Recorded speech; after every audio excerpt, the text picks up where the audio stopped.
Swing la sala del Bala.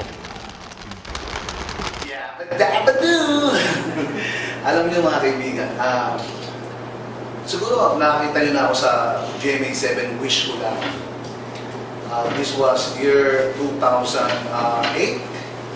And nakita niyo yung nangyari sa akin, halos paralyzed talaga ako. Ilang buwan, 6 months akong bedridden. And after that, because of maraming mga food supplements, I try. So, okay lang dahil wala naman sa akin problema ang lahat ng mga food supplements. But, ito ang maganda doon. The good news is, dahil naging komplikasyon na ang sakit ko, lalo na sa diabetes, okay? Nag-umpisa lang yan sa uric acid, tapos sa lahat na. Nagkaroon na ng hindi magandang epekto sa loob ng katawan ko. Ito ang maganda rito.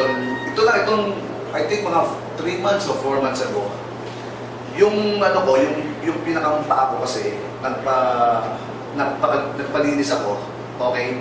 So, ang nangyayari ngayon, nasugatan yon. Okay, to cut the long story short, lumala. Tapos pina-opera ko, binigyan ako antibiotic, lalong lumala pa. Merong isang tao dyan sa baba ng company na to, na inabutan ako nitong Olea, Okay?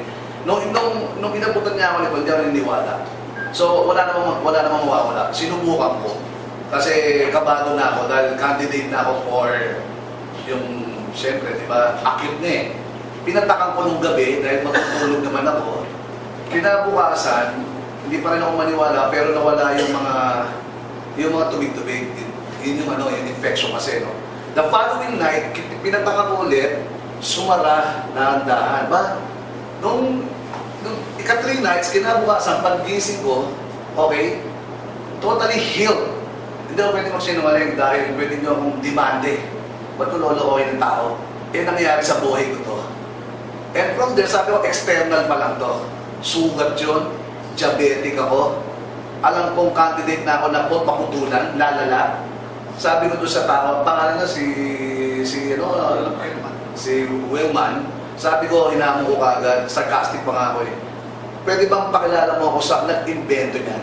Kung sino yan? Dahil, kung yan external, how much more kung merong internal, ito yun.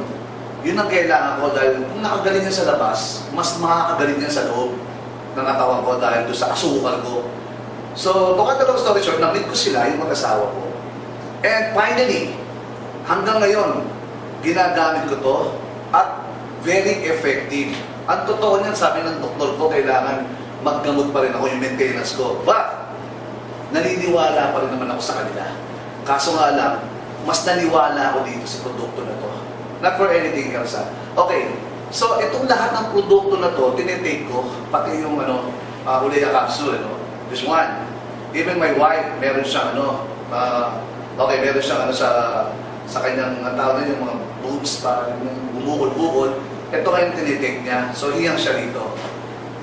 Ang good news doon, nakatulong sa isang taong wala ng pag-asa na gumaling.